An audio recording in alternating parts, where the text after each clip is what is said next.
चीन की मारूफ robotics company एगोबोट ने अपनी फैक्ट्री में बड़े पैमाने पर तैयार करदा अपना 5000वां इंसान नुमा रोबोट बाज़ाब्ता तौर पर पेश कर दिया है। ये संगे मील कंपनी की बड़े पैमाने पर पैदावारी सलाहियतों और रोबोटिक्स के अमली इस्तेमाल को बढ़ाने की मुसलसल कोशिशों की अहम कामयाबी को जाहिर करता है। अब तक मुकम्मल कद के एगोबोट ए सीरीज के रोबोट्स की 1742 यूनिट्स के साथ बड़े पैमाने पर पैदावार मुकम्मल हो चुकी है।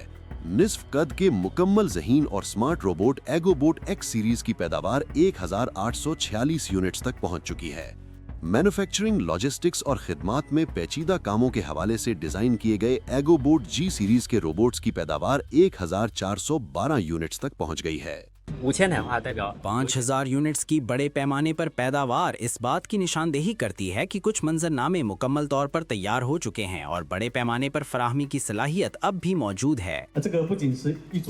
ये महज आदाद शुमार नहीं है, ये तहकीक व तरक्की से मैन्युफैक्चरिंग की तरफ हमारी मुंतकिली और लेबोरेटरी से हकीकी दुनिया में हमारे कदम रखने की अलामत है।